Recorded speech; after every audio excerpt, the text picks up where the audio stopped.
ಇಂದಿನ ಕಿಸಾನ್ ವಾಣಿ ಕಾರ್ಯಕ್ರಮಕ್ಕೆ ಸ್ವಾಗತ. ಇಂದಿನ ಕಾರ್ಯಕ್ರಮದಲ್ಲಿ ಸಮಗ್ರ ಕೃಷಿ ಬದುಕಿನ ಅನುಭವಗಳ ಕುರಿತು ಬೇಲೂರು ತಾಲೂಕು ಜಗಬೋರನಹಳ್ಳಿಯ ಪ್ರಗತಿಪರ ಕೃಷಿಕ ಎನ್ ಡಿ ಮಂಜುನಾಥ್ ಅವರೊಂದಿಗೆ ಸಂದರ್ಶನ. ನಮಸ್ಕಾರ ಮಂಜುನಾಥ್ ಅವರಿಗೆ. ನಮಸ್ಕಾರ ಸರ್.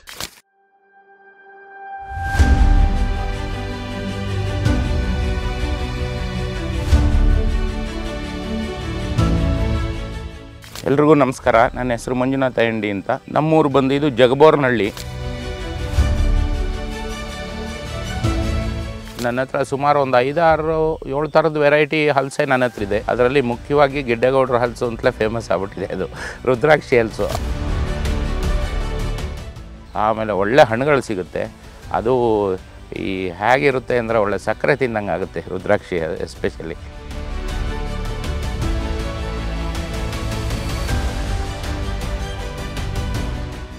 2012ರಲ್ಲಿ ಫೈರಿಂಗ್ ಆಗೋಯ್ತು. ಇಲ್ಲಿ ಉಳಿಸ್ಕೊಳ್ಳೇಬೇಕು ನಾವು ಜಮೀನು ಅಂತಂದರೆ ನಾವು ಅಲ್ಲಿಗೆ ಹೋಗಲೇಬೇಕು ಅಂತ. So then decided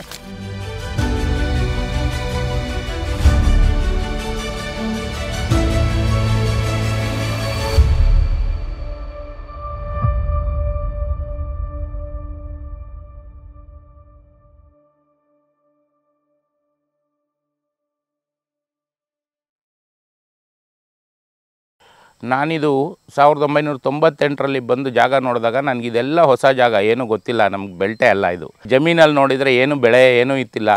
dry land ಒಂಥರ ಜರುಗು ಭೂಮಿ ಅಂತ ಹೇಳ್ತಾರೆ ಇದನ್ನು. ಹಾಗೆಲ್ಲ ಇತ್ತು.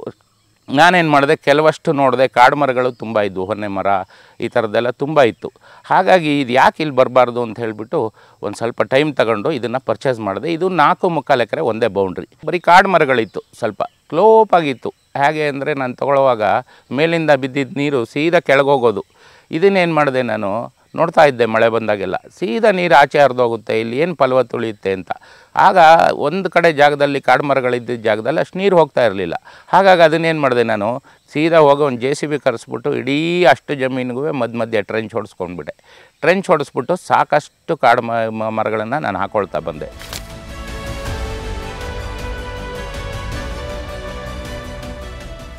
ಸೊ ಅದೇನಾಯಿತು, 4000 ಗಿಡ ಹಾಕಿ ಚೆನ್ನಾಗೇ ಬರ್ತಾಯಿತ್ತು. 2012ರಲ್ಲಿ ಫೈರಿಂಗ್ ಆಗೋಯ್ತು. ಇಲ್ಲಿ ಆ ಬೆಂಕಿ ಬಿದ್ದಾಗ ನನಗೇನಾಯಿತು, ಕಂಪ್ಲೀಟ್ ಅಷ್ಟು ಬೆಳೆ ಏನೇನು ಗಿಡ ಹಾಕಿದ್ವೋ ಅಷ್ಟು ಪೂರ್ತಿ ನಾಶ ಆಗೋಯ್ತು, ಏನೂ ಉಳಿಲಿಲ್ಲ. ಇಲ್ಲಿ ಉಳಿಸ್ಕೊಳಕ್ಕಾಗಲ್ಲ ಹಾಸನಲ್ಲಿ ಇದ್ದರೆ ಅಂತ ಹೇಳಿಬಿಟ್ಟು ನಾನೇನು ಮಾಡಿದೆ, ಉಳಿಸ್ಕೊಳ್ಳೇಬೇಕು ನಾವು ಜಮೀನು ಅಂತಂದರೆ ನಾವು ಅಲ್ಲಿಗೆ ಹೋಗಲೇಬೇಕು ಅಂತ 2010ನಲ್ಲಿ ಬಾಡಿಗೆ ಮನೆಗೆ ಬಂದ್ವಿ. ಇಲ್ಲಿ ಬಂದಮೇಲೆ ಪ್ರತಿಯೊಂದು ಕೆಲಸನೂ ನಾವೇ ಮಾಡ್ತೀವಿ, ನಾವು ಲೇಬರ್ ಓರಿಯೆಂಟೆಡ್ ಇಲ್ಲ. ನಮ್ಮ ಕೃಷಿ ಏನು ಸಾವಯವ ಕೃಷಿ. ಸೊ ಇದಕ್ಕೇನು ಬೇಕು, ಮೇಯ್ನ್ ಹಸು ಬೇಕು, ಅದು ನಾಟಿ ಹಸು ಬೇಕು. ಹಾಗಾಗಿ ನಾಟಿ ಹಸುಗಳನ್ನೂ ಸಾಕಿದ್ದೀನಿ ನಾನು. 3 ಹಸು ಇದೆ.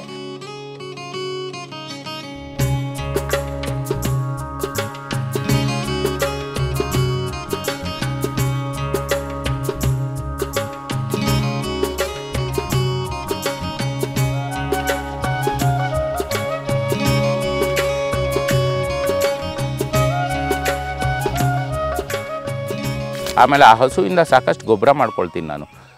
ಮುಖ್ಯವಾಗಿ ಸಗಣಿ ಗೊಬ್ಬರ ಆಗುತ್ತೆ. ಸಗಣಿ ಗೊಬ್ಬರ ನಾನು ಎಲ್ಲ ಕಡೆ ಸುರಿದಂಗೆ ಒಟ್ಟೊಟ್ಟಿಗೆ ಸುರಿಯೋಲ್ಲ, ಅಲ್ಲಲ್ಲೇ ಪ್ಲಾಟ್ ಮಾಡಿಕೊಂಡು ಅಲ್ಲಲ್ಲೇ ಗೊಬ್ಬರ ಮಾಡ್ಕೊಳ್ತೀನಿ. ಅದ್ರ ಜೊತೆಗೆ ಡ್ರೈ ಸೀಸನಲ್ಲಿ ಡೈಲಿ ಅದನ್ನು ಡ್ರಮ್ಗೆ ಹಾಕ್ಕೊಂಡ್ಬಿಟ್ಟು ಆ ಡ್ರಮ್ಮಲ್ಲಿ ನಾವು ಡೈಲ್ಯೂಟ್ ಮಾಡಿಕೊಂಡು ಅದಕ್ಕೆ ಗಂಜಲಾನು ಮಿಕ್ಸ್ ಮಾಡಿಕೊಂಡು ಗಿಡಗಳದ್ದು ಬಡ್ಡೆಗೆ ಹಾಕೊಂಡು ಹೋಗ್ತೀವಿ. ಕಲ್ಚರ್ಗೆ ಏನೇನು ಮಾಡ್ತೀನಿ ಅಂದರೆ ಟ್ರೈಕೋಡರ್ಮಾ ಹಾಕ್ತೀನಿ. ಆ ಟ್ರೈಕೋಡರ್ಮಾ ಜೊತೆ ಸಗಣಿ ಇದನ್ನು ಮಿಕ್ಸ್ ಮಾಡಿಕೊಂಡು ಅದೊಂದು ವಾರ ಕಳಿಸ್ಬಿಟ್ಟು ಅದನ್ನು ಗಿಡಗಳಿಗೆ ಕೊಡ್ತಾ ಬರ್ತೀನಿ. ಜೀವಾಮೃತ ಮಾಡ್ತೀನಿ. ನನ್ನ ಹತ್ರ ಸುಮಾರು ಈಗ ಒಂದು 15-16 ಹಲಸಿನ ಗಿಡ ಇದೆ. ಹಲಸಲ್ಲಿ ನಾನು ಒಂದು ರುದ್ರಾಕ್ಷಿ ಹಲಸು ಅಂತ ನಮ್ಮ ಸಂಘದ ಅಧ್ಯಕ್ಷರು ಗಿಡ್ಡೇಗೌಡರು ಅಂತ ಅವ್ರ ಹತ್ರ ಒಂದು ಗಿಡ ಇಸ್ಕೊಂಡು ಬಂದಿದ್ದೆ. ಅದರಲ್ಲಿ ಒಳ್ಳೆ ರಿಸಲ್ಟ್ ಇದೆ, ಒಳ್ಳೆ ರುಚಿ ಇದೆ, ಸಾಕಷ್ಟು ಅನುಕೂಲ ಆಗಿದೆ ಅದರಿಂದ. ಇನ್ನೂ ಬೇರೆ ವೆರೈಟಿ ಹಲಸುಗಳು ಇದೆ ನನ್ನ ಹತ್ರ, ಒಂದು 15-16. ಆಮೇಲೆ ಇನ್ನು ಜೊತೆಗೆ ತೆಂಗಿದೆ, ಸಾಕಷ್ಟು ಸಪೋಟ ಇದೆ, ಒಂದು 60 ಗಿಡ ಸಪೋಟ ಇದೆ, ಒಂದು 30 ಗಿಡ ಮಾವಿದೆ. ಆಮೇಲೆ ನಿಂಬೆ, ಕಿತ್ತಲೆ, ಆಮೇಲೆ ಕೆಲವು ವೆರೈಟಿ ಗಿಡಗಳನ್ನು ಹಾಕಿದ್ದೀನಿ. ಸರ್ವ ಸಾಂಬಾರು ಅಂತ ಅದನ್ನು ಹಾಕ್ಕೊಂಡಿದ್ದೀನಿ. ಕರ್ಬೇವಿದೆ. ಈ ಥರ ಸಾಕಷ್ಟು ಗಿಡಗಳನ್ನು ಇಲ್ಲಿ ಪ್ಲಾಂಟೇಷನ್ ಮಾಡಿದ್ದೀನಿ.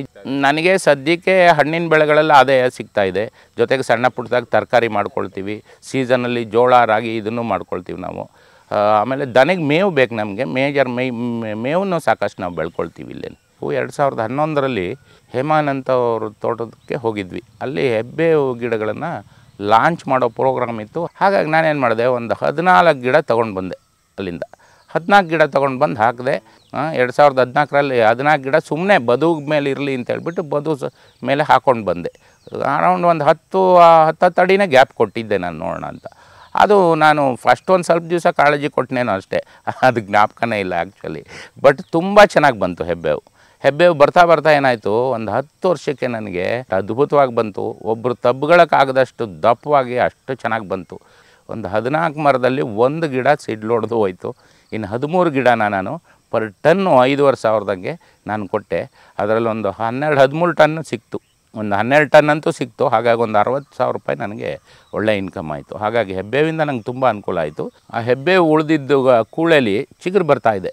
ಆ ಚಿಗುರು ಬರ್ತಿರೋದೇನಾಗಿದೆ ನನಗೀಗ ಬರಗಾಲದಲ್ಲಿ ಹಸಿರು ಮೇವು ಕಡಿಮೆ. ಈಗ ಅದನ್ನೇ ನಾನು ದನಗಳಿಗೆ ಹಾಕ್ತಾಯಿದ್ದೀನಿ. ಫಸ್ಟ್ ಕ್ಲಾಸಾಗಿ ತಿಂತಾಯಿವೆ. ದಿವಸ ಒಂದೊಂದು ಗಿಡದ ಕಟ್ ಮಾಡೋದು ಹಾಕೋದು ಈ ಥರ ತುಂಬ ಚೆನ್ನಾಗಿದೆ. ಒಂಥರ ಇನ್ನೂ ಬರ್ತಾಯಿದೆ, ನೀವು ನೋಡ್ಬೋದು ಇಲ್ಲೆಲ್ಲ ಇದೆ.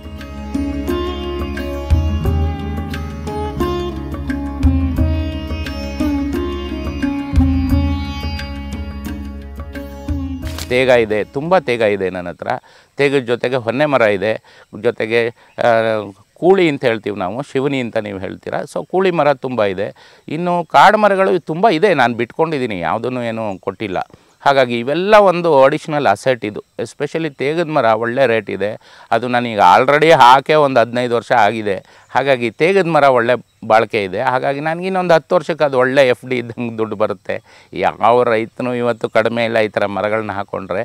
ಆಮೇಲೆ ನನಗೆ ಇನ್ನೊಂದು ಏನು ಅನುಕೂಲ ಅಂದರೆ, ಇದರಲ್ಲಿ ಬೀಳೋ ಎಲೆಗಳು ಸಾಕಷ್ಟು ನಮಗೆ ಸಾವಯವ ಕೃಷಿ ಮಾಡ್ತಿರೋದ್ರಿಂದ ನ್ಯಾಚುರಲಾಗಿ ಗೊಬ್ಬರ ಸಿಗುತ್ತೆ. ಅದು ಕಳೆತು ಅದರ ಫರ್ಟಿಲಿಟಿ ನಾವು ಯಾವ ದುಡ್ಡು ಕೊಟ್ಟು ಎಲ್ಲಿಂದ ತಂದರೂ ಏನೂ ಸಿಗೋಲ್ಲ, ಅಷ್ಟು ಫಲವತ್ತಾಗಿದೆ. ಈಗ ಭೂಮಿ ನಂದ್ರಲ್ಲಿ ಏನೂ ಫಲವತ್ತಿತ್ತಿಲ್ಲ ನಾನು ಚೆಕ್ ಮಾಡಿಸಿದಾಗ. ಈಗ ನೋಡಿದರೆ ನಂದು ಕಾರ್ಬನ್ನು ಮುಂಚೆ ನೋಡಿದಾಗ ಬಿಲೋ 0.25 ಇತ್ತು, ಈಗ 0.5ಗೆ ಬಂದಿದೆ. ಸೊ ಸಾಕಷ್ಟು ಡೆವಲಪ್ಮೆಂಟ್ ಆಗಿದೆ ಅಂತ ನನಗೆ ಅನ್ನಿಸ್ತಾ ಇದೆ. ವೃಕ್ಷಾಧಾರಿತ ಕೃಷಿ ಮಾಡಿ ಅಂತ ಹೇಳ್ಬೋದು, ಆದರೆ ಅದಕ್ಕೆ ಅನುಕೂಲ ಮಾಡಿಕೊಡೋರು ಒಂದು ಸಂಸ್ಥೆ ಇದೆ, ಕಾವೇರಿ ಕೂಗು ಅಂತ. ನೀವು ಅಲ್ಲೇನು ನಿಮಗೆ ವಿಪರೀತ ರೇಟೇನಿಲ್ಲ, 3 ರೂಪಾಯಿಗೆ ಒಂದು ಗಿಡ ಕೊಡ್ತಾರೆ. 14 ಥರದ ವೆರೈಟಿ ಗಿಡಗಳನ್ನು ಕೊಡ್ತಾರೆ. ಸಾಕಷ್ಟು ಜನ ಇದ್ರ ಉಪಯೋಗ ಮಾಡ್ಕೊಳ್ಬೇಕು ಅಂತ ನಾನು ಈ ಮೂಲಕ ಕೇಳ್ಕೊಳ್ತೀನಿ.